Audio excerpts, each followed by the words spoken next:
Hello दोस्तों, नमस्कार। स्वागत है आप सभी का SRL एकेडमी के यूट्यूब चैनल पर। कैसे आप सभी लोग?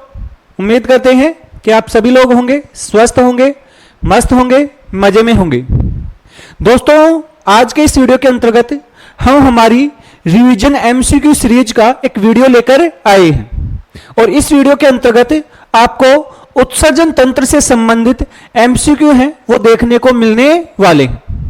ये MCQ हैं, ये आपकी सभी कंपटीशन एग्जाम के लिए समान रूप से उपयोगी हैं, लेकिन विशेष रूप से ये लैब असिस्टेंट की एग्जाम के लिए तैयार किए गए हैं और ये लैब असिस्टेंट के अंतिम समय में, तैयारी के आपके अंतिम समय में आप सबके लिए बहुत ही महत्वपूर्ण रहने वाले हैं। इस कारण वीडियो को अंत तक जरूर देखें और यदि अभी तक आपने हमारे चैनल को सब्सक्राइब नहीं कर रखा है तो चैनल को जल्दी से जल्दी सब्सक्राइब करें, जिससे कि आप सभी लोगों तक ऐसे वीडियो हैं ये लगातार पहुंचते रहें। तो शुरुआत करते हैं हम आज के हमारे इस MCQ सेशन का।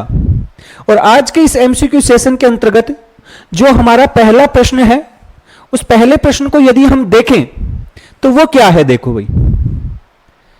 सबसे पहले हम हमारा पहला प्रश्न देखते हैं। क्वेश्चन नंबर 1, मानव में उत्सर्जन का मुख्य नाइट्रोजन यौगिक है। देखो, जब हम बात करते हैं उत्सर्जन से संबंधित, तो उत्सर्जन का मतलब होता है कि जब भी कोई जीव होता है ये अपने शरीर से जो भी अपशिष्ट पदार्थ होता है उसको बाहर निकालता है, उसे कहा जाता है हमारा उत्सर्जन। कहने का मतलब हो गया है कि उत्सर्जन जो होता है, उत्सर्जन में क्या होता है कि जीव होता है ये अपशिष्ट को बाहर निकालता है।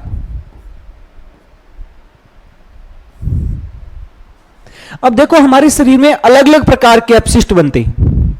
जैसे हमारे शरीर में CO2 कार्बन डाइऑक्साइड जो गैस होती है वो भी एक अपशिष्ट है, जिसको हम हमारे फेफड़ों की सहायता से बाहर छोड़ते हैं। हमारे शरीर के अंतर्गत विभिन्न प्रकार के कुछ वर्णक होते हैं, कुछ अन्य पदार्थ होते हैं, वो भी उत्सर्जक होते हैं। जैसे हमारा पसीना होता है, यह भी एक प्रकार का अपशिष्ट पदार्थ होता है। तो इनको अलग अलग अंगों के द्वारा बाहर निकाला जाता है। लेकिन हमारे शरीर में जब प्रोटीन का पाचन होता है, किसका पाचन होता है? प्रोटीन का पाचन होता है। तो इस प्रोटीन के पाचन से नाइट्रोजनी अपशिष्ट बनते हैं। कौन से अपशिष्ट बनते हैं? नाइट्रोजनी अपशिष्ट बनते हैं। ध्यान से सुनने की बात है कि जब भी हमारे शरीर में प्रोटीन का पाचन होता है तो उससे नाइट्रोजनी अपशिष्ट बनते हैं। और जो ये नाइट्रोजनी अपशिष्ट होते हैं, जो ये नाइट्रोजनी अपशिष्ट होते हैं, इनको शरीर से बाहर निकालना बहुत जरूरी है। तो इसके लिए क्या होता है कि अलग अलग जीव अलग अलग प्रक्रिया काम में लेते हैं। कुछ जीव होते हैं इस नाइट्रोजनी अपशिष्ट को अमोनिया के रूप में निकालते हैं। किस रूप में निकालते हैं? अमोनिया के रूप में, जिसे हम बोल रहे हैं अमोनिया।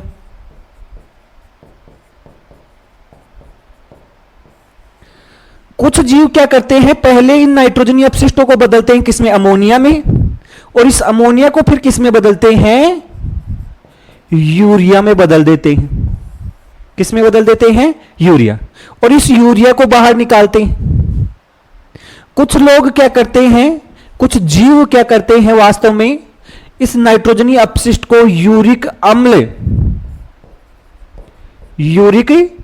अम्ल के रूप में बाहर निकालते हैं।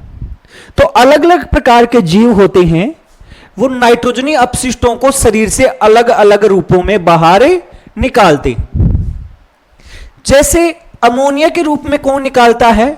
ऐसे जीव जिनके पास पानी की कमी नहीं होती, जिनके पास पानी की बहुत अधिकता होती, आसपास पानी ही पानी होता है, जैसे मछलियां वगैरह हो गई, तो वो तो अमोनिया के रूप में निकालते हैं। क्योंकि अमोनिया को बाहर निकालने के लिए हमें जल की अत्यधिक आवश्यकता होती। अब जिन जीवों के पास पानी नहीं है तो फिर वो क्या करें? वो उसको बदल लेते हैं यूरिया में। जैसे कि मनुष्य, तो मनुष्य अपने नाइट्रोजनी अपशिष्टों को किस रूप में निकालता है? यूरिया के रूप में निकालता है। और ये अमोनिया से यूरिया में कहां बदला जाता है? ये बदला जाता है लीवर में। तो ध्यान से सुन लेना, जो हमारा यकृत होता है, जो हमारा लीवर होता है, वो अमोनिया से किस में बदलता है? उसको यूरिया में। और इसके लिए पूरी एक यूरिया साइकिल चलती है जो कि हमारी लीवर में चलती है। कुछ जीव इसको यूरिक अम्ल के रूप में बाहर निकालते हैं। जो अमोनिया के रूप में निकालते हैं उन्हें बोलते हैं अमोनियोटेलिक या अमोनिया उत्सर्जी। जो यूरिया के रूप में बाहर निकालते हैं उन्हें बोलते हैं यूरियोटेलिक या यूरिया उत्सर्जी।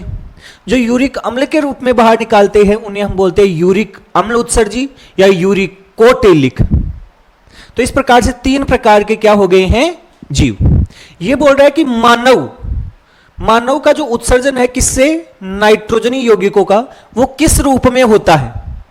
तो अभी हमने पढ़ा कि मानव जो उत्सर्जन करता है नाइट्रोजनी अपशिष्टों का, वो यूरिया के रूप में करता है। तो अमोनिया के रूप में तो मनुष्य नहीं करता है। किस रूप में करता है? यूरिया के रूप में करता है। यूरिक अम्ल के रूप में भी हम नहीं करते।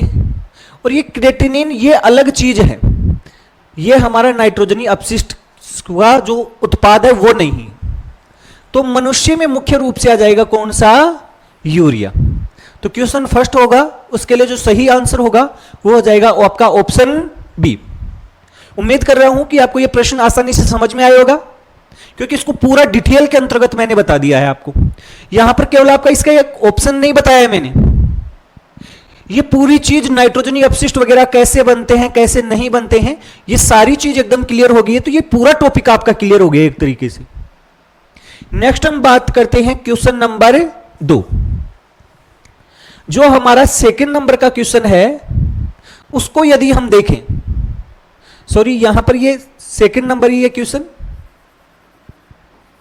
सेकंड नंबर का क्वेश्चन है वो देखें तो एडीएच हार्मोन जो है उसका कार्य क्या है? एडीएच हार्मोन जिसकी फुल फॉर्म होती है एंटी डाई यूरेटिक हार्मोन।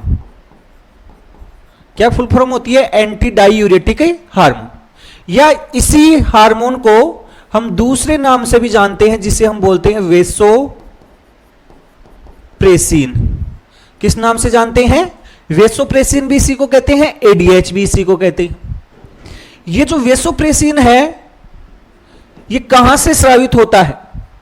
ये हार्मोन हमारा स्रावित होता है पश्च पीयूष ग्रंथि से। यदि आपको याद हो पोस्टीरियर पिट्यूटरी ग्लैंड होती है, वहां से ये स्रावित होता है। तो ये जो हार्मोन ये वास्तव में एक ही है, ये दोनों हार्मोन, ये होता है पश्च पीयूष ग्रंथि से, पश्च पीयूष ग्रंथि। यहां से ये क्या होता है? स्रावित होता है।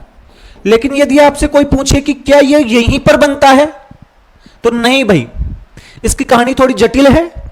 यह वास्तव में हमारे हाइपोथैलेमस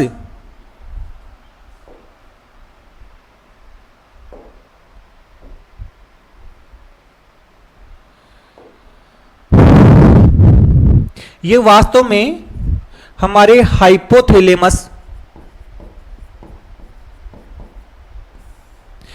से बनता है, वहां पर इसका निर्माण होता है और हाइपोथैलेमस से फिर ये तंत्रिकाओं की सहायता से कहां आ जाता है? पश्च पीयूष ग्रंथि में, और वहां से ये स्रावित होता है।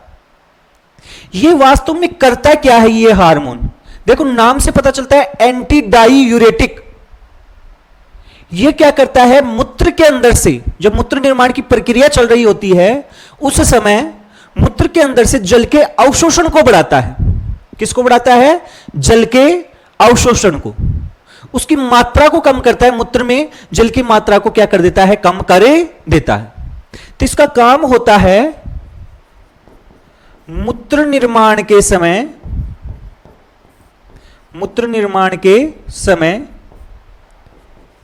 जल का अवशोषण, और वो भी विशेष रूप से डीसीटी वाले भाग में करवाता है। तो ये इसका मुख्य कार्य है। आप ये सोचो कि अगर ये हार्मोन कम बनने लग जाए तो क्या होगा? अगर किसी व्यक्ति में एडीएच हार्मोन कम बनेगा तो क्या होगा, मूत्र निर्माण के समय जल का अवशोषण कम होगा। जब जल का अवशोषण कम होगा तो मूत्र के अंदर जल की मात्रा अधिक होगी, और मूत्र के अंदर जब जल की मात्रा अधिक होगी तो यूरिन एक तरीके से पतला होगा, बार बार यूरिन की समस्या होगी, मतलब बार बार यूरिन जाना पड़ेगा, यूरिन ज्यादा आएगा। तो इस कारण इसकी जब कमी होती है तो इसकी कमी से एक रोग होता है जिसे हम क्या कहते हैं, डायबिटीज इंसिपिडस कहते हैं। ध्यान से सुन लेना, आप डायबिटीज का नाम सुनते ही इंसुलिन वाला दिमाग में आता है, उसे हम बोलते हैं डायबिटीज मेलाइटस, और इसे हम बोलते हैं डायबिटीज इंसिपिडस, जिसमें मूत्रलता हो जाती है। इसे वास्तव में मूत्रलता भी कहते हैं, मतलब मूत्र होता है वो बार बार आता है। तो ये सारी कहानी होगी हमारी किसके बारे में, एडीएच हार्मोन के बारे में। अभी देखो ये क्या बोल रहा है, एडीएच हार्मोन का मुख्य कार्य क्या है भाई, रक्तचाप को घटाना इसका कार्य नहीं है, इसका कार्य है जल के पुनः अवशोषण को क्या करना, बढ़ाना। क्योंकि अभी हमने पढ़ा है मूत्र निर्माण के समय जल के अवशोषण को क्या करता है, बढ़ाता है। कहां पर, डीसीटी में, नेफ्रॉन के कौन से हिस्से में, डीसीटी में। तो इसके लिए हो जाएगा हमारा ऑप्शन बी, इसका सही आ जाएगा ऑप्शन बी। मूत्र के उत्पादन को बढ़ाता, बढ़ाना नहीं है, इसको घटाता है। ग्लूकोज का अवशोषण नहीं भाई। तो यह हो गया है हमारा क्वेश्चन नंबर 2। तो यहां पर हम उस पूरे प्रश्न को कंप्लीटली देख रहे हैं, आपको पूरा सॉल्यूशन उसको मिल रहा है, पूरा एक्सप्लेनेशन भी उसका मिल रहा है। नेक्स्ट देखो हमारा है क्वेश्चन नंबर 3, और क्वेश्चन नंबर 3 क्या है, देखो ग्लोमेरुलर फिल्ट्रेशन रेट जीएफआर है, शॉर्ट में इसे क्या बोलते हैं, जीएफआर का मान लगभग कितना होता है। ग्लोमेरुलर फिल्ट्रेशन रेट का मतलब क्या होता है कि जो हमारा नेफ्रॉन होता है, आप समझते ही होंगे, यदि हम हमारे नेफ्रॉन के बारे में बात करें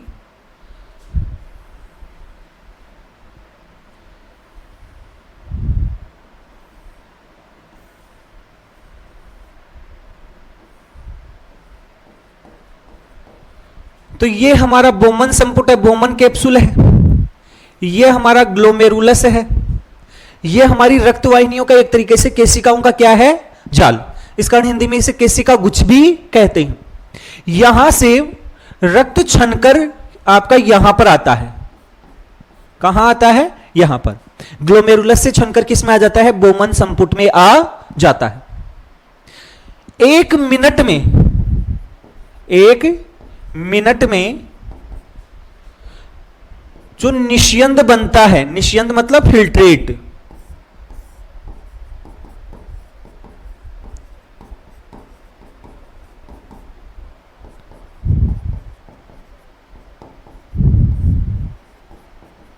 एक मिनट में ये कितना बनता है, उसकी जो मात्रा होती है उसे ही वास्तव में हम क्या कहते हैं, जीएफआर।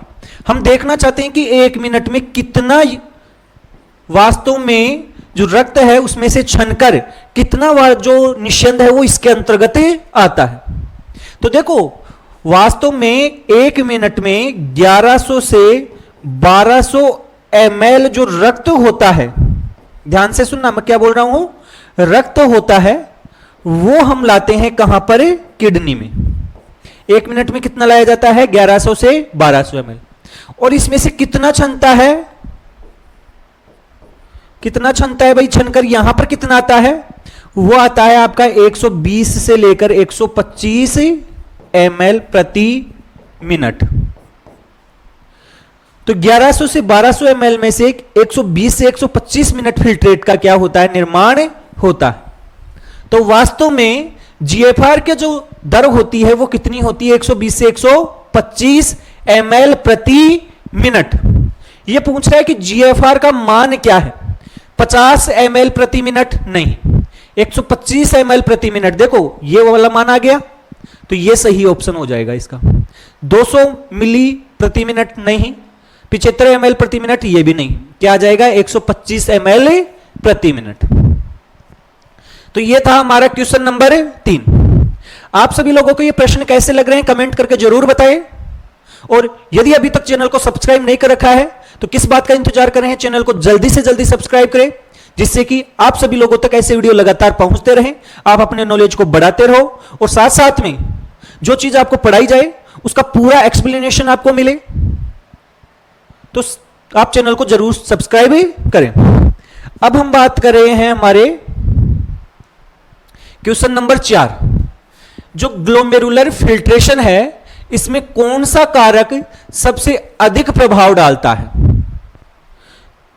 अभी हमने देखा कि 1100 से 1200 ml है वो ग्लोमेरुलस में आता है और उससे छनकर आपका क्या बनता है, फिल्ट्रेट अर्थात निस्यंद बनता है। कितना बनता है एक मिनट में, 125 ml, 120 से 125 ml बनता है। अब ये कब बढ़ेगा कब घटेगा, इसके ऊपर किसका प्रभाव सबसे ज्यादा होता है। तो ध्यान से सुनने की बात यह है कि सबसे ज्यादा आप खुद ही देखो, ये अभी हमने देखा था कि ये हमारा बोमन्स कैप्सूल था, यहां आपकी पीसीटी वाला हिस्सा है, ये आपका नलिकाओं का केशिकाओं का एक गुच्छा है, यहां से रक्त आ रहा है जिसे हम बोल रहे हैं अभिवाही धमनी, ये है अपवाही धमनी। कहने का मतलब इधर से रक्त आता है यहां पर आपके ग्लोमेरुलस में और यहां से वापस जाता है। देखो ये चौड़ा होता है और ये कैसा होता है, संकरा होता है। इसके कारण से रक्त आता ज्यादा है निकलता कम है, इस कारण यहां पर क्या उत्पन्न होता है, एक दाब उत्पन्न होता है। अब देखो ये दाब किसके ऊपर निर्भर कर रहा है, ये निर्भर कर रहा है रक्त दाब पर, ब्लड प्रेशर पर निर्भर कर रहा है। जितना ज्यादा प्रेशर से यहां पर रक्त आएगा जीएफआर की दर उतनी ही बढ़ी जाएगी, छनकर बहुत ज्यादा आएगा, जितना प्रेशर होगा उतना ही छनकर आएगा। एक तरीके से ऐसे हो गया कि जब आप छलनी में से चाय को छान रहे हो तो चाय को छानने के बाद जब उसके ऊपर आप प्रेशर लगाते हो तो बताओ और छनकर आता है कि नहीं छन के आता, या चाय छानने की दर बढ़ जाएगी कि नहीं बढ़ जाएगी। इसी प्रकार से ये फिल्ट्रेशन की रेट भी बढ़ जाती है जब हमारा क्या बढ़ता है, बीपी बढ़ता है। तो देखो हालांकि प्लाज्मा प्रोटीन होते हैं, ये भी प्रभाव डालते हैं। रक्तचाप ये पूछ रहा है कि सर्वाधिक प्रभाव, सबसे अधिक प्रभाव, इसका प्रभाव होता है लेकिन उतना नहीं जितना किसका होता है, बीपी का होता। ये सारे के सारे प्रभाव डालते हैं लेकिन सबसे ज्यादा प्रभाव किसका होता है, रक्तचाप का होता है, ब्लड प्रेशर का होता है। यह था हमारा क्वेश्चन नंबर 4। नेक्स्ट हम देखने वाले हैं क्वेश्चन नंबर 5। क्वेश्चन नंबर 5 है हमारा कथन। अरेशन का मतलब है कथन और यह हो गया हमारा कारण। कथन में क्या दे रखा है, मूत्र में ग्लूकोज नहीं होता है। सामान्य रूप से कोई व्यक्ति देखे हम तो क्या उसके मूत्र में ग्लूकोज आता है क्या, नहीं आता बिल्कुल भी। सामान्य व्यक्ति जिसके रक्त के अंतर्गत सामान्य ग्लूकोज की मात्रा है उसके मूत्र में रक्त आपका ग्लूकोज नहीं आता है। क्यों, क्योंकि हमारी जो नेफ्रॉन है, नेफ्रॉन का आपका पीसीटी वाला भाग है, वो पूरे के पूरे ग्लूकोज का क्या कर लेता है, अवशोषण करे लेता है। इसका मतलब क्या होता है कि जो नेफ्रॉन है, नेफ्रॉन का कौन सा भाग, पीसीटी अर्थात समीपस्थ कुंडलित नलिका, ये क्या करता है, सामान्य रूप से पूरे ग्लूकोज का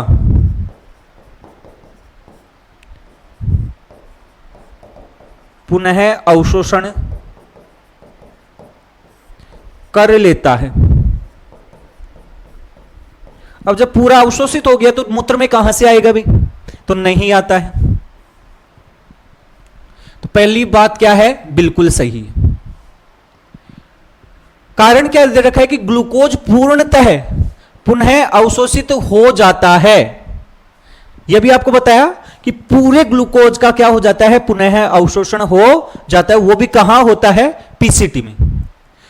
लेकिन यदि ध्यान से सुनो, अगर ग्लूकोज ज्यादा है, ग्लूकोज रक्त में यदि ग्लूकोज क्या हो गया ज्यादा, अब ज्यादा कितना, नॉर्मल ग्लूकोज की मात्रा होती है, देखो सामान्य स्थिति में खाना वाना खाने के बाद में 150 mg पर dl से कम होना चाहिए नॉर्मल व्यक्ति में खाना खाने के बाद। हमारा नेफ्रॉन है वो 180 mg पर dl तक संभाल सकता है, मतलब 180 mg पर dl यदि आपके रक्त के अंदर ग्लूकोज है तब तक उसका क्या हो जाएगा, पुनः अवशोषण हो जाएगा। और अगर इससे ज्यादा है, अगर किसी व्यक्ति की ग्लूकोज 200, 250, 500, 400 ऐसे हैं, फिर तो उस व्यक्ति के मूत्र में आपका ग्लूकोज आएगा ही आएगा। तो इसका मतलब यह हो गया है कि आपको ध्यान रखना है कि ग्लूकोज नहीं होता है, यह सही बात है, और क्यों नहीं होता है इसका कारण भी दे रखा है, क्योंकि ग्लूकोज पूर्णतः क्या हो जाता है, पुनः अवशोषित हो जाता है। तो कथन सही है, कारण भी सही है, और यह कारण है, यह कथन की क्या कर रहा है, व्याख्या कर रहा है। इस कारण इसके लिए हो जाएगा ऑप्शन ए, दोनों सही हैं और कारण भी सही है, और जो क्या कर रहा है, व्याख्या कर रहा है। ऑप्शन ए, दोनों सही लेकिन कारण गलत नहीं भाई, अरेशन सही, रीजन गलत, ये भी दोनों गलत, ये भी नहीं। तो यहां आ जाएगा हमारा ऑप्शन ए। नेक्स्ट देखो भाई, क्वेश्चन नंबर 6, सही मिलान करो भाई। इनमें से हमें सही को चुनना है। ग्लोमेरुलस होता है, वहां पर होता है हमारा छानने की प्रक्रिया, अभी हमने पढ़ा था। फिल्ट्रेशन क्या होता है, ग्लोमेरुलस में, सही बात मैच कर रहा है। पीसीटी होता है, वहां पर पुनः अवशोषण, अभी तो आपको बताया कि ग्लूकोज का पुनः अवशोषण कहां हो जाता है, पीसीटी में ज्यादातर, लगभग चीजों का पुनः अवशोषण आपका पीसीटी में हो जाता है। डीसीटी में स्त्रवण होता है, यह भी सही बात है, यह भी सही बात है। तो पहला भी सही है, दूसरा भी सही है, तीसरा भी सही है, कहने का मतलब सभी मिलान क्या है, सही। एक और दो नहीं, दो और तीन नहीं, केवल एक नहीं, तीनों ही सही है। नेक्स्ट देखो आप, क्वेश्चन नंबर 7, यदि प्लाज्मा प्रोटीन कम हो जाते हैं, यदि रक्त के अंदर प्लाज्मा प्रोटीन की मात्रा कम हो जाती है तो जीएफआर बढ़ेगा या जीएफआर कम होगा। अभी हमने पढ़ा था कि नॉर्मल जीएफआर जो होता है, नॉर्मल जीएफआर वो कितना होता है भाई, 120 से लेकर 125 ml प्रति मिनट, यह भी हमें पता है। यह बोल रहा है कि हमारे रक्त में प्लाज्मा प्रोटीन कम हो तो क्या होगा भाई, देखो रक्त में यदि प्लाज्मा प्रोटीन कम होगा, रक्त में यदि प्लाज्मा प्रोटीन हमारा कम होगा तो वहां पर जो नीचे वाला ऑस्मोटिक प्रेशर है वो कम हो जाएगा, और ऑस्मोटिक प्रेशर होगा तो आपका क्या होगा कि नीचे की तरफ से जो विपरीत दाब लग रहा है वो कम हो रहा है, तो उसके कारण से हमारा जीएफआर होगा वो क्या हो जाएगा, बढ़ जाएगा। जीएफआर क्या हो जाएगा, बढ़ जाएगा। नेक्स्ट देख रहे हैं हम क्वेश्चन नंबर 8, और ये बोल रहा है कि हेनले कुंडल अर्थात हेनले का लूप, कुंडल बोलो लूप बोलो, हेनले का जो लूप है उसका मुख्य कार्य क्या है। वैसे तो आप जानते होंगे कि यदि हम देखें, ये हमारा बोमन संपुट है और यहां पर आपका पीसीटी वाला हिस्सा होता है, और पीसीटी वाले से ऐसे एक भाग होता है आपका हेनले का लूप, फिर यहां से निकला हुआ आपका डीसीटी होता है, फिर ये क्या होती है आपकी संग्राहक नलिका होती है। ये हमारा नेफ्रॉन है, इसे हम बोलते हैं हेनले का लूप। इसका कार्य क्या होता है, ये बोल रहा है कि इसका मुख्य कार्य, ध्यान से सुनना, ये हेनले का लूप होता है, ये क्या करवाता है, मूत्र को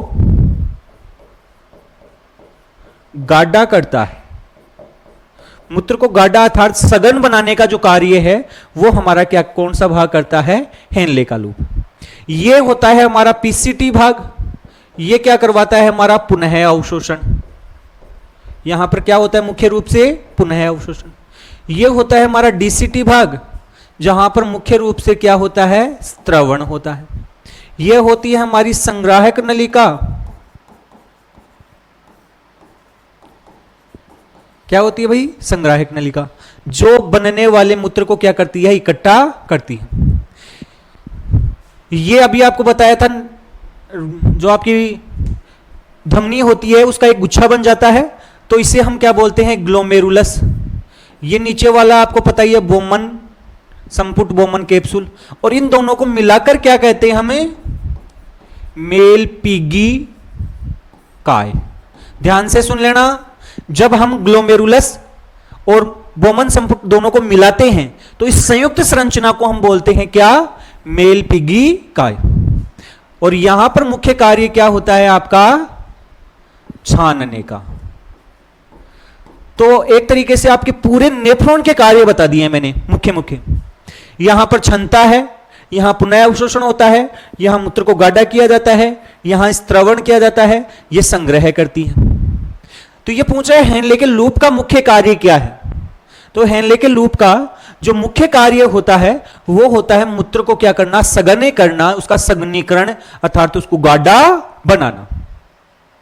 यह इसका कार्य हो जाएगा। नेक्स्ट देखो भाई क्वेश्चन नंबर 9। कथन दे रखा है एक, रेनिन रक्तचाप को नियंत्रित करता है। ध्यान से सुन लेना, ये रेनिन हार्मोन वाला रेनिन नहीं है, एक हार्मोन, सॉरी हार्मोन नहीं, एंजाइम। एक एंजाइम भी होता है रेनिन, जो कि आमाशय से स्रावित होता है, और वो मुख्य रूप से बच्चों के अंतर्गत, छोटे बच्चों के अंतर्गत केसिन नाम की, जो दूध में प्रोटीन पाई जाती है केसिन, उसका पाचन करता है। तो ये वो वाला रेनिन नहीं है, ये एक रेनिन नाम का हार्मोन है, जो कि हमारे नेफ्रॉन अर्थात किडनी, वृक्क में स्रावित होता है। वृक्क से स्रावित क्या होता है, हार्मोन होता है। और इसकी वजह से एक सिस्टम एक्टिवेट होता है जिसे हम बोलते हैं रास। इसकी वजह से एक सिस्टम एक्टिव होता है जिसे हम बोलते हैं रास, रेनिन एंजियोटेंसिन सिस्टम ऐसे होता है।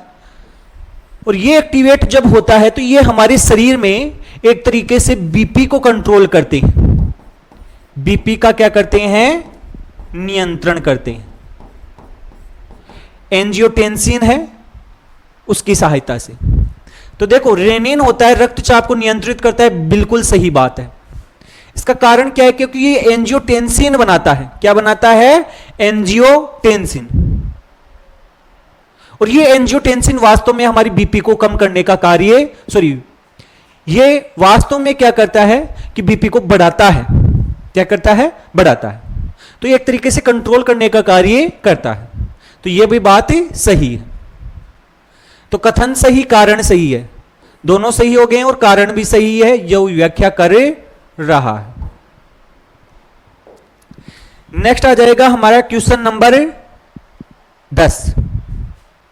और 10वें नंबर का जो प्रश्न है उसको देखते हैं। देखो ये बोल रहा है बोमन कैप्सूल, अभी आपको बताया था, और केसिका गुच्छ जिसे हम ग्लोमेरुलस भी कहते हैं, मिलाकर कौन सी संरचना बनाती है, अभी बताया, अभी जस्ट पीछे बताया है कि जो हमारा नेफ्रॉन होता है उस नेफ्रॉन का ग्लोमेरुलस अर्थात केसिका गुच्छ, रक्तवाहिनियों की जो गुच्छा बना हुआ है वो, और बोमन कैप्सूल होता है। इन दोनों को सम्मिलित रूप से हम मेल पिगिकाय कहते हैं। क्या कहते हैं, मेल पिगिकाय। तो यहां माल पिगी या मेल पिगिकाय है या निकाय है, वो इसे हमें कहते हैं। बाकी ये हेनले की लूप आपको पता ही है, संग्राहक नलिका पता ही है, मूत्राशय आपका पता ही है, तीनों तो गलत हो गए। इन दोनों को सम्मिलित रूप से हम क्या कहते हैं, मेल पिगिकाय कहते हैं। तो ये आपके समझ में आ गया होगा, क्योंकि जस्ट हमने पीछे बताया था। नेक्स्ट है हमारा प्रश्न संख्या 11। और 11वें नंबर का जो प्रश्न है वो क्या है, क्वेश्चन नंबर 11, जक्स्टा ग्लोमेरुलस तंत्र कहां स्थित होता है?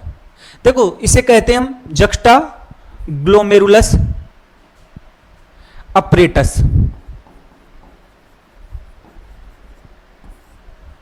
जक्स्टा ग्लोमेरुलस अपरेटस, जेजी सेल्स भी कहते हैं इन्हें। और ये देखो नाम से वैसे तो आपको इसको रटने की बिल्कुल भी जरूरत नहीं है। देखो जक्स्टा का मतलब होता है पास में, अपन ऐसे नहीं बोलते जस्ट, मतलब अभी, पास में। और जी का मतलब हो गया ग्लोमेरुलस, ग्लोमेरुलस मतलब ये ग्लोमेरुलस के पास पाया जाता है, ग्लोमेरुलस के पास पाया जाता है जेजी सेल्स। और ये जो कोशिकाएं होती हैं, ये कोशिकाएं एक तरीके से जो रक्त के अंदर आपके अलग अलग कंपोनेंट होते हैं, जो आपका बीपी होता है उसको एक तरीके से उसका पता लगाते हैं, कितना जीएफआर होगा उसको कंट्रोल करते हैं, बीपी को कंट्रोल करने का भी क्या करते हैं, कार्य करते हैं। तो ये जेजी सेल्स आपकी कहां होती हैं, ये जो पूरा सिस्टम होता है वो कहां स्थित होता है, वैसे नाम से पता चल जाएगा। जे का मतलब हो गया जक्स्टा और जी का मतलब हो गया है ग्लोमेरुलस। तो जक्स्टा ग्लोमेरुलर तंत्र होता है वो कहां होता है, ग्लोमेरुलस के पास। अब ग्लोमेरुलस बोल दो या बोमन संपुट बोल दो, क्योंकि ग्लोमेरुलस जिसके जस्ट नीचे बोमन संपुट है, तो बोमन कैप्सूल के क्या होता है, पास में होता है। हेनले का लूप तो नीचे है, मूत्राशय में नहीं, मूत्र मार्ग में नहीं। ये नाम से पता चल जाएगा कि ग्लोमेरुलस के जस्ट पास में, कहां पर है, ग्लोमेरुलस के जस्ट पास में। नेक्स्ट है हमारा क्वेश्चन नंबर 12। वृक्क की मज्जा, मज्जा बोल दो या हम बोलते हैं मेड्यूला, में मुख्यतः क्या पाया जाता है। देखो आप सभी को पता होगा, जब हम हमारी किडनी की संरचना पढ़ते हैं तो हम देखते हैं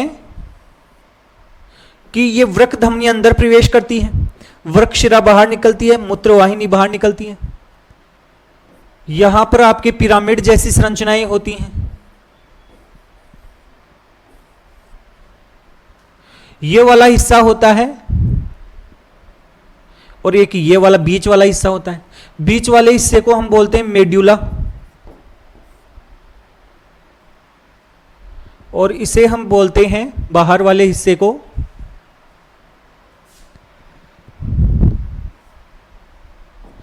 वल्कुट अर्थात कोर्टेक्स। इसे हम क्या कहते हैं, कोर्टेक्स वाला हिस्सा। अब जो ये हमारा मेड्यूला है, देखो जो भी हमारा नेफ्रॉन का ज्यादातर हिस्सा है, नेफ्रॉन में कौन कौन से हिस्से हैं भाई, अभी आपको बताया था। एक तो है हमारा ग्लोमेरुलस, एक है बोमन कैप्सूल, एक है हमारा पीसीटी, एक है हमारा डीसीटी। तो ये हिस्से तो आपके कहां होते हैं, कोर्टेक्स में। नेफ्रॉन के ये वाले भाग ज्यादातर किस में होते हैं, कोर्टेक्स में। और एक हिस्सा बच गया जो हेनले का लूप होता है, वो हमारा किस में पाया जाता है, मेड्यूला में पाया जाता है। यहां तक ऐसे धसा रहता है अंदर तक। और ये बीच के अंदर जो जगह बच गई है भाई, ये क्या है, आपकी पिरामिड है। ये पिरामिड हो गया, पिरामिड हो गया, ये पिरामिड, ये पिरामिड। ये बीच के अंतर्गत जो ये जगह बच गई है इन बीच के पिरामिडों के बीच में, इसे हम क्या कहते हैं, बर्टनी के स्तंभ कहते हैं। बर्टनी के क्या कहते हैं, स्तंभ। ये सारा का सारा हमने डिटेल में पढ़ाया हुआ है। तो ये बोल रहा है कि मज्जा अर्थात मेड्यूला में मुख्यतः क्या पाया जाता है। बोमन कैप्सूल तो आपका किस में होता है, कोर्टेक्स में। हेनले का लूप होता है, ये मुख्य रूप से पाया जाता है किसमें, मेडुला में। बाकी मूत्राशय और मूत्र मार्ग तो होते ही नहीं है, ये तो किडनी से बाहर है। नेक्स्ट देखो भाई, क्वेश्चन नंबर 13। वृक्क स्तंभ कहां स्थित होते हैं, अभी आपको बताया बर्टनी के स्तंभ। इन्हें सामान्य तौर पर क्या कहते हैं हमें, बर्टनी के स्तंभ। अभी आपको बताया कहां होते हैं, पिरामिड, वृक्क पिरामिड के बीच में होते हैं। किसके बीच में होते हैं? किडनी के अंतर्गत जो पिरामिड नाम की संरचना बनती है, उनके बीच के जो हिस्से बच जाते हैं उन्हें कहते हैं हम बर्टनी के स्तंभ। तो ये किसके बीच होते हैं? पिरामिड के बीच में होते हैं। पेल्विस में नहीं होते हैं, मूत्राशय में नहीं होते हैं, मूत्र मार्ग में नहीं होते हैं, किस में होते हैं? पिरामिड के बीच में पाए जाते। तो ये सब कुछ आपको ध्यान रखना है। नेक्स्ट देखो भाई, क्वेश्चन नंबर 14, 14वें नंबर का जो प्रश्न है, नेफ्रॉन के किस भाग में सबसे अधिक सतह का क्षेत्रफल होता है? नेफ्रॉन के अलग अलग भाग बताइए आपको। नेफ्रॉन का एक भाग होता है ग्लोमेरुलस, नेफ्रॉन का एक भाग होता है बोमन्स कैप्सूल, नेफ्रॉन का एक भाग होता है पीसीटी, नेफ्रॉन का एक भाग होता है हेनले का लूप, नेफ्रॉन का एक भाग होता है डीसीटी। ये सारे के सारे नाम आपको पता होंगे, जस्ट अभी बताए थे डायग्राम में। यहां पर छनने का काम होता है, अभी आपको बताया था इन दोनों में। यहां पुनः अवशोषण का होता है, कौन से हिस्से में? पीसीटी में। अब देखो, जहां पर भी किसी भी पदार्थ का अवशोषण होता है, वहां पर सतह के क्षेत्रफल को बढ़ाने के लिए कुछ आपकी पतली पतली संरचनाएं पाई जाती हैं, और जिसके कारण से सतह का क्षेत्रफल क्या हो जाता है? बढ़ जाता है। तो बताओ, पुनः अवशोषण सबसे ज्यादा कहां हो रहा है? पीसीटी वाले हिस्से में, अर्थात समीपस्थ कुंडलित नलिका में हो रहा है। और जहां पर अवशोषण सबसे ज्यादा होता है, वहीं पर आपका सतह का क्षेत्रफल भी ज्यादा पाया जाता है। तो ये कहां पर होगा आपका? समीपस्थ कुंडलित नलिका अर्थात पीसीटी में। समीपस्थ नलिका में सबसे ज्यादा क्षेत्रफल होता है। हेनले के लूप में नहीं होता है, दूरस्थ कुंडलित नलिका अर्थात डीसीटी में नहीं होता है, संग्राहक नलिका में भी नहीं होता। नेक्स्ट देखो भाई, क्वेश्चन नंबर 15, मैक्युला डेंसा ये एक संरचना है, किसका भाग है? ध्यान से सुनो, अभी आपको बताया था एक हार्मोन होता है जिसका नाम होता है एडीएच। क्या करवाता है? जल का अवशोषण। कहां से करवाता है? डीसीटी भाग से। जो नेफ्रॉन का डीसीटी वाला हिस्सा होता है, वहां से जल का अवशोषण। जहां पर भी जब भी जल का अवशोषण होता है, उसके साथ में सोडियम का भी अवशोषण होता है। किसका अवशोषण होता है? सोडियम का अवशोषण होता है। और जहां पर सोडियम का अवशोषण हो रहा है, उसके अंतर्गत आपका NaCl कितनी मात्रा में कैसे है, कैसे पता चलेगा कितना होना है कितना नहीं होना है? इसके लिए क्या होता है कि डीसीटी वाले हिस्से में एक विशेष प्रकार की कोशिकाएं होती हैं। क्या होती हैं? कोशिकाएं, जिन्हें हम बोलते हैं मैक्युला डेंसा, जो कि हमारा जो फिल्ट्रेट होता है उसके अंतर्गत NaCl कितनी मात्रा में है, अर्थात सोडियम कितनी मात्रा में, कितना उसको पुनः अवशोषित करवाना है, ये सारी बातों का क्या करते हैं? पता लगाते हैं। एक प्रकार से ये सेंसर है, ऐसे पता समझ लो। डीसीटी के अंतर्गत क्या लगे होते हैं? सेंसर लगे होते हैं। तो ये सेंसरी मैक्युला डेंसा है, जो जल के अवशोषण को, सोडियम के अवशोषण को, इनको क्या करते हैं? नियंत्रित करते हैं। तो ये मैक्युला डेंसा किसका हिस्सा है? समीपस्थ नलिका का नहीं है। किसका है? दूरस्थ नलिका अर्थात डीसीटी का है। तो इसमें आ जाएगा ऑप्शन बी। कौन सा ऑप्शन आ जाएगा? ऑप्शन है बी। नेक्स्ट है हमारा क्वेश्चन नंबर 16। क्वेश्चन नंबर 16, हिलम या जिसे हम बोलते हैं हाइलम से क्या प्रवेश करता है? हाइलम होता क्या है? जैसे ये हमारी किडनी है और ये किडनी सेम के बीज के आकार की है, तो ये दबा हुआ जो हिस्सा होता है इसे हम बोलते हैं हाइलम। ये वास्तव में कौन सा हिस्सा है? हाइलम। हाइलम से देखो एक तो नलिका निकलती है बाहर, जिसे हम बोलते हैं मूत्र नलिका।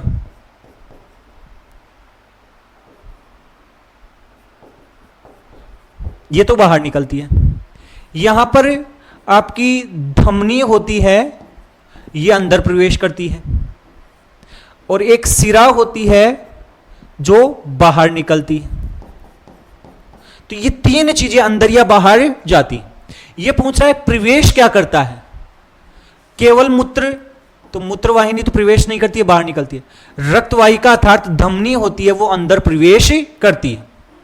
वायु और भोजन ये करते नहीं है। धमनी अर्थात रक्तवाहिका होती है, वही हाइलम से किडनी के अंदर क्या करती है? प्रवेश करती है। और ये जो क्षेत्र है हमारी किडनी का, ये जो दबा हुआ वाला हिस्सा है जहां पर ये सब संरचनाएं अंदर प्रवेश करती हैं, उसी को क्या कहते हैं? हाइलम या हिलम हमें कहते हैं। तो ये हो गया है हमारा क्वेश्चन नंबर 16। नेक्स्ट देखो भाई, क्वेश्चन नंबर 17। रक्त में यूरिया अधिक होने की स्थिति को क्या कहते हैं?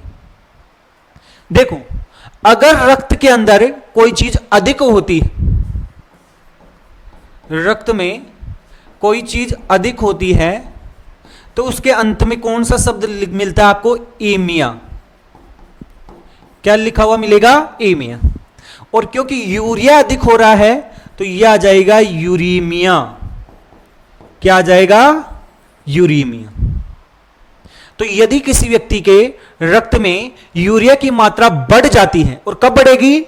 जब किडनी सही से काम नहीं करे, वो उस यूरिया को बाहर नहीं निकाले, तो उसके ब्लड के अंदर आपके यूरिया की मात्रा क्या होने लग जाएगी? बढ़ने लगे जाएगी। और इस कंडीशन को कहा जाता है यूरीमिया। तो इसके लिए तो आ जाएगा यूरीमिया। बाकी एनीमिया आप समझते ही हैं, ये क्या होता है? आरबीसी या हीमोग्लोबिन की कमी, एनीमिया। हाइपोटेंशन, हाइपो शब्द कम के लिए लगता है, तो हाइपोटेंशन हम बोलते हैं जब बीपी कम हो जाती है उस कंडीशन को। और हाइपरटेंशन कब किसे कहते हैं हम? जब बीपी ज्यादा हो जाती है, उसे हम बोलते हैं हाइपर। मधुमेह है, ये आपका कब होता है? जब आपका इंसुलिन हार्मोन कम होता है। इंसुलिन कम होता है तो उस कंडीशन में डायबिटीज हो जाता है, जिसे हम डायबिटीज मेलाइटस या फिर हम क्या कहते हैं? मधुमेह कहते हैं। तो रक्त में यूरिया की अधिक होने की स्थिति को हम क्या बोलेंगे? यूरीमिया कहेंगे। इसके अंतर्गत रक्त में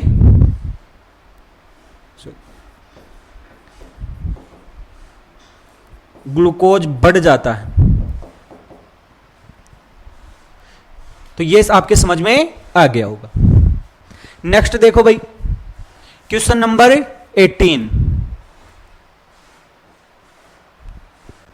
मूत्र का निर्माण किस प्रक्रिया से होता है? देखो, मूत्र का जो निर्माण होता है उसके अंतर्गत टोटल 3 प्रक्रियाएं होती हैं। मूत्र निर्माण में कितनी प्रक्रियाएं होती हैं? 3। कौन कौन सी? देखो, मूत्र निर्माण की क्रियाविधि, और इसमें टोटल 3 स्टेप हैं। पहली होती है, वो होती है हमारी अल्ट्रा फिल्ट्रेशन अर्थात परानिस्यंदन, और ये होती है हमारी एक तरीके से मेलपीग इकाई अर्थात ग्लोमेरुलस और बोमन संपुट में। तो पहला जो प्रोसेस होता है उसे बोलते हैं परानिस्यंदन अर्थात अल्ट्रा फिल्ट्रेशन। दूसरा होता है वो होता है पुनः अवशोषण, और ये कहां होता है आपको पता है? ये होता है पीसीटी में, ये होता है आपका बोमन्स कैप्सूल में, और तीसरा प्रोसेस होता है जिसे हम बोलते हैं स्त्रवण, और ये मुख्य रूप से आपका कहां होता है? डीसीटी वाले हिस्से में होता है। तो मूत्र निर्माण की प्रक्रिया में टोटल 3 प्रोसेस होती हैं, जिसमें छानने अर्थात परानिस्यंदन की प्रक्रिया, पुनः अवशोषण की प्रक्रिया और स्त्रवण की प्रक्रिया होती है। तो केवल छानना नहीं होता है, इसमें छानना भी होता है, पुनः अवशोषण भी होता है, स्त्रवण भी होता है। ऑप्शन बी होगा, यह इस क्वेश्चन के लिए सही आंसर हो जाएगा। केवल स्त्रवण नहीं होगा, केवल पुनः अवशोषण भी नहीं होगा, तीनों एक साथ होते हैं। नेक्स्ट है हमारा क्वेश्चन नंबर 19, और क्वेश्चन नंबर 19 है वो क्या है? देखो, हेनले का जो कुंडल अर्थात लूप है कि आरोही भाग में क्या नहीं होता है, आरोही भाग में क्या नहीं होता है। देखो ये हमारा बोमन्स कैप्सूल हो गया, ये हमारा पीसीटी वाला हिस्सा हो गया, इसके नीचे हमारा हेनले का लूप हो गया, हेयर पिन की जैसी आकृति बनती है। फिर इसके बाद में हमारे कौन सा हिस्सा हो गया, डीसीटी। तो ये हो गया पीसीटी, ये हो गया डीसीटी। ये होता है हमारा हेनले का लूप। हेनले के लूप को भी अलग अलग हिस्से होते हैं। ये भुजा नीचे की ओर जा रही है, इस कारण इसे बोलते हैं अवरोही भुजा। ये ऊपर की तरफ जा रही है, इस कारण इसे बोल रहे हैं हम आरोही भुजा। और ये सब तो आपको पता ही है, ये क्या करती है, मूत्र का या मूत्र को सघन बनाती है। कैसे बनाती है, देखो अवरोही भुजा में क्या होता है, जैसे जैसे भुजा अवरोही होती जाती है उस कंडीशन में क्या होता है, उस कंडीशन में यहां से देखो ये जल बाहर निकलता है। अवरोही भुजा में क्या बाहर निकलता है, जल।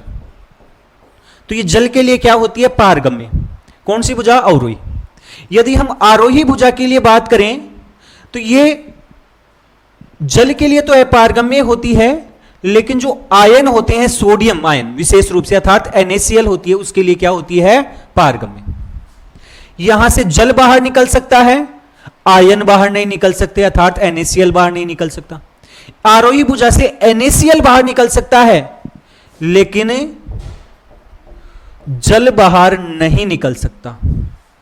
तो जो हेनले के लूप की आरोही भुजा होती है, इसमें ये बोल रहा है क्या नहीं होता है, लवण बाहर जा सकता है क्या, जरूर जा सकता है। NaCl जा सकता है कि नहीं जा सकता, इसका मतलब लवण जाता है। जल बाहर जा सकता है क्या, जल बाहर नहीं जाएगा। तो ये आपका क्या हो जाएगा, सही। सक्रिय परिवहन, देखो ये NaCl होता है, इसको जो परिवहन बाहर की तरफ निकलता है इसमें ऊर्जा की आवश्यकता पड़ती है, इस कारण सक्रिय परिवहन होता है। संघनीकरण में योगदान, अभी आपको बताइए मूत्र का क्या करवाता है, सघन बनाता है, तो संघनीकरण में भी योगदान देता है। तो ये बात भी सही है, ये बात भी सही है, ये बात भी सही है। ये बोल रहा है क्या नहीं होता है, तो क्या नहीं होता है, जल बाहर नहीं जा सकता है। ऑप्शन आपका बी होगा, ये आपके प्रश्न के लिए क्या हो जाएगा, सही ऑप्शन हो जाएगा। और लास्ट क्वेश्चन आ गया है हमारा, क्वेश्चन नंबर 20। देखो भाई, ग्लूकोज के पुनः अवशोषण की सीमा पार होने पर क्या होगा, ये तो अभी हमने पढ़ा था। सामान्य स्थिति में मूत्र में ग्लूकोज नहीं होता है। और सामान्य स्थिति का मतलब जब आपके क्या हो, 150 mg पर dl से क्या हो, कम। रक्त में क्या हो, रक्त में ग्लूकोज 150 mg पर dl से कम हो तो यह कंडीशन है। लेकिन इसकी भी एक लिमिट है, अगर 160 हो गया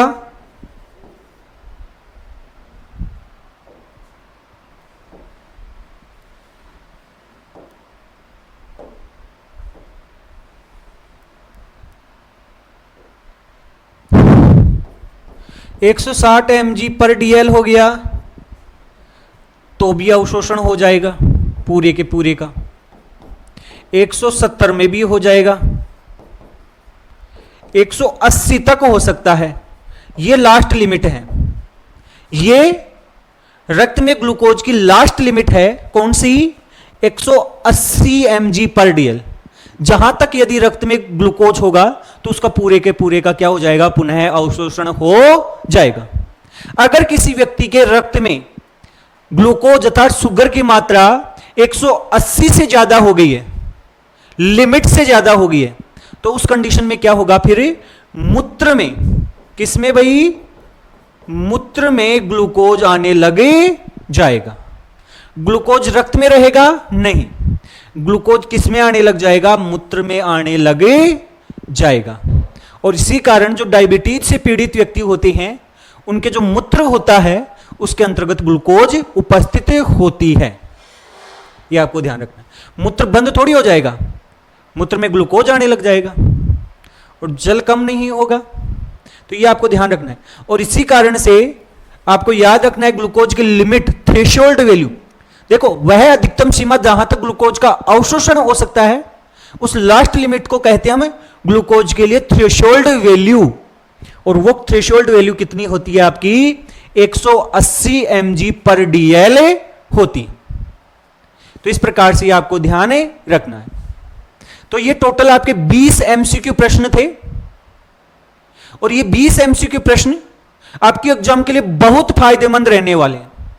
यहां पर जो हम प्रश्न बता रहे हैं वो आपकी एग्जाम के साथ साथ नीट जैसी एग्जाम के लिए भी बहुत जरूरी थे। और ऐसे बहुत सारे प्रश्न हैं, बहुत सारी ऐसी चीजें हैं जो हमने यहां पर आपको पढ़ाई हैं। लगभग 80 से 90% चीजें जो हमने आपको यहां पर पढ़ाई हैं वो नीट में भी पूछी गई हैं। तो इस कारण यहां पर आपका अच्छे तरीके से हम इसको तैयार करवाया है और ये आपकी बायोलॉजी कंप्लीटली तैयार होगी।